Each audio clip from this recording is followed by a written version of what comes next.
आज से लगभग 74 साल पहले किसी बाबा ने कुंडली देखकर ठीक ही कहा था। मोदी पूरे भारत की यात्रा पर निकल पड़े और उत्तर भारत में स्थित ऋषिकेश एवं हिमालय जैसे स्थानों का यात्रा किया।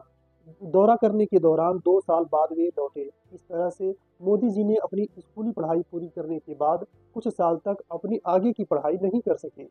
मोदी की अपनी पत्नी से तलाक नहीं हुआ था, लेकिन फिर भी वे दोनों एक दूसरे से अलग हो गए। मोदी की पत्नी जसोदाबेन गुजरात के एक सरकारी स्कूल में शिक्षिका के रूप में कार्य किया करती थी, जो कि अब रिटायर हो चुकी है। नरेंद्र मोदी की कोई भी संतान नहीं है। गोधरा कांड हो गया, जिसमें 58 लोग मारे गए और उसके बाद की हिंसा में 1200 लोगों को मौत के घाट उतार दिया गया। गुजरात दंगे में चूंकि मोदी का नाम सामने आ रहा था, इसके चलते यूनाइटेड स्टेट्स द्वारा उनका वीजा कैंसिल कर दिया गया था।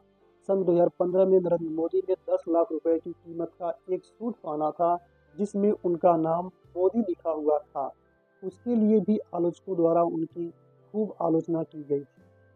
आज से लगभग 74 साल पहले किसी बाबा ने कुंडली देखकर ठीक ही कहा था कि नरेंद्र अगर राजनीति में कदम रखेगा तो बहुत बड़ा मुकाम हासिल करेगा, एकदम राजा जैसा। और अगर सन्यासी बनेगा तो बहुत बड़ा सन्यासी भी बन सकता है। शायद ठीक ही कहा होगा। शुरू में सन्यासी जीवन की ओर बढ़ा कदम राजनीति की ओर मुड़ गया। राजा तो नहीं, लेकिन राजा जैसा ही मुकाम हासिल करने वाले दुनिया के सबसे बड़े लोकतंत्र के सबसे बड़े नेता, जिन्होंने लगातार 4 बार मुख्यमंत्री पद का शपथ लेने के बाद लगातार 3 बार प्रधानमंत्री पद की शपथ भी ली और वर्तमान में हमारे देश के प्रधानमंत्री के रूप में कार्यरत हैं। जी नमस्कार, मैं श्याम सुंदर। इस एपिसोड में भारत देश के प्रधानमंत्री नरेंद्र मोदी के जन्म से लेकर अब तक की सभी महत्वपूर्ण घटनाओं के बारे में विस्तार से बात करने वाले हैं। मोदी का पूरा नाम नरेंद्र दामोदर दास मोदी है। उनका जन्म 17 सितंबर 1950 ईस्वी को गुजरात के मेहसाणा स्थित वडनगर में हुआ था।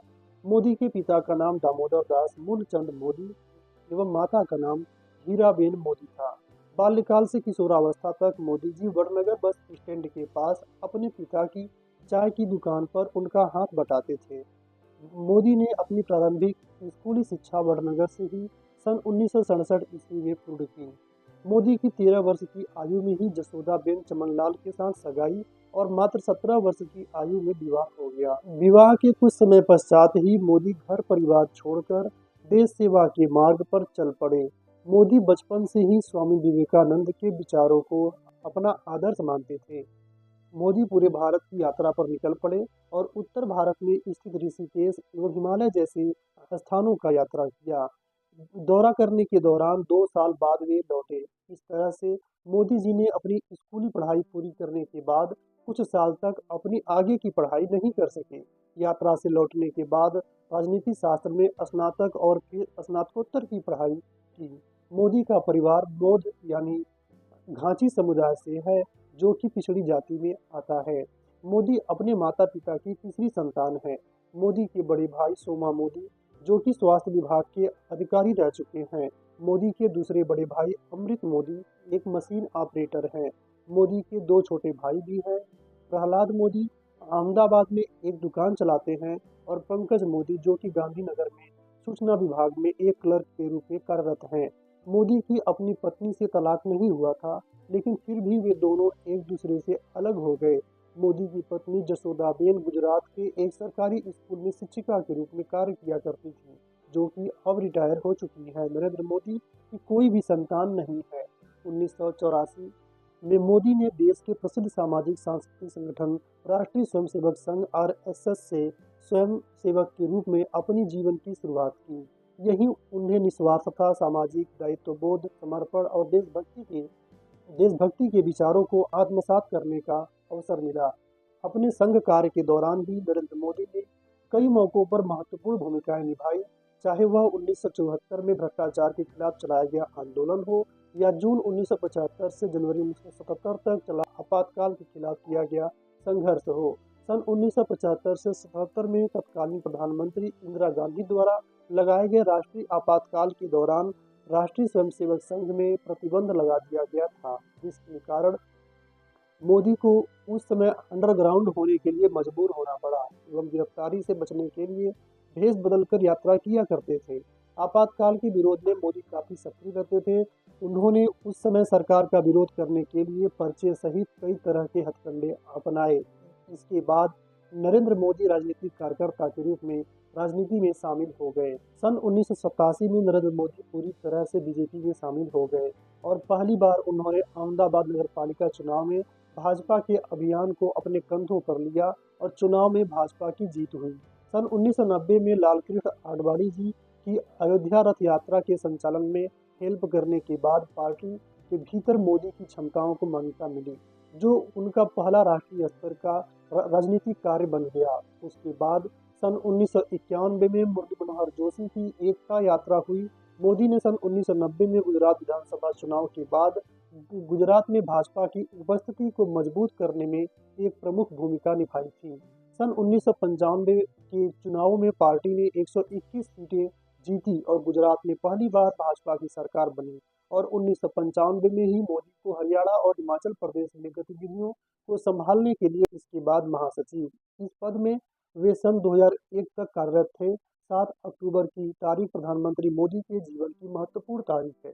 7 अक्टूबर के दिन ही उन्होंने गुजरात राज्य की बागडोर थामी और मुख्यमंत्री पद की शपथ ली और वर्ष 2002 के दिसंबर में गुजरात में विधानसभा चुनाव हुए।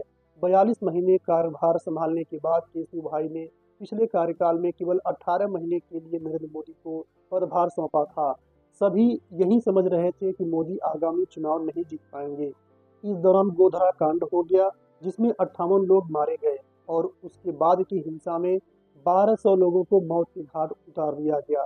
पूरा माहौल गर्मा गया। मोदी पर कई तरह के आरोप लगे, पर इसका पूरा फायदा भाजपा ने उठाया और नरेंद्र मोदी एक बार फिर गुजरात के मुख्यमंत्री बन गए। 22 दिसंबर 2002 को अहमदाबाद के सरदार पटेल स्टेडियम में मोदी का शपथ ग्रहण समारोह का आयोजन किया गया और 2002 की सरकार में ही अमित शाह और सौरभ पटेल को पहली बार मंत्री बनाया गया। इस चुनाव में भाजपा को 182 में से 127 सीटें मिली थी। इसके बाद 2007 और 2012 में मोदी के नेतृत्व में भाजपा ने विजय का परचम लहराया। 2012 के दौरान केंद्र में कांग्रेस गठबंधन की सरकार थी। इस दौरान 1,76,000 करोड़ का टेलीकॉम घोटाला, 1,80,000 करोड़ का कोयला घोटाला हुआ। तब नरेंद्र मोदी ने देश भर में तूफानी दौरा किया, कई स्थानों पर जनसभा को संबोधित किया, कई साक्षात्कार किए। उसके बाद उन्होंने इतिहास ही रच दिया। मोदी के नेतृत्व में भाजपा ने लोकसभा चुनाव में 534 में से 282 सीटें अपने नाम कर जीत प्राप्त की। देश में 30 सालों बाद पहली बार पूर्ण बहुमत की सरकार बनी। 26 मई 2014 को प्रधानमंत्री पद के शपथ ग्रहण समारोह में उन्होंने कूटनीति का परिचय देते हुए सार्क नेताओं समेत पाकिस्तान के प्रधानमंत्री को भी आमंत्रित किया। 7 अक्टूबर 2001 को मोदी ने गुजरात के मुख्यमंत्री के रूप में शपथ ग्रहण की। इसके बाद उनकी एक के बाद एक जीत निश्चित होती चली गई। 2019 लोकसभा चुनाव में मोदी दूसरी बार फिर से भारत देश के प्रधानमंत्री बने। मोदी लहर ने दूसरे दलों को पीछे छोड़ दिया। नरेंद्र मोदी के नेतृत्व में भाजपा ने 303 सीट प्राप्त कर इतिहास रच दिया और 2024 लोकसभा चुनाव में भी जीत हासिल कर मोदी लगातार तीसरी बार भारत देश के प्रधानमंत्री बने, जिसमें बीजेपी को कुल 240 सीटों पर विजय प्राप्त हुआ। ये आंकड़ा पिछले दोनों बार के मुकाबले कम है और सरकार बनाने के लिए पर्याप्त नहीं है, लेकिन एनडीए के गठबंधन दलों को मिलाकर कुल 292 सीटों पर जीत के साथ ही सरकार बनाने की जादुई आंकड़े 272 को पार कर लगातार तीसरी बार मोदी भारत के प्रधानमंत्री के रूप में कार्यरत हैं। राजनीति में लंबे समय तक काम के बीच थोड़ी बहुत आलोचना का होना स्वाभाविक है। आइए समझते हैं किन किन मुद्दों पर विवाद हुआ और आलोचनाओं के शिकार हुए मोदी जी। सन 2002 में हुए गुजरात दंगे मोदी के करियर का सबसे बड़ा विवाद था, जिसके तहत आलोचकों का कहना था कि मोदी इस दंगे को भड़काने के पीछे मास्टरमाइंड है।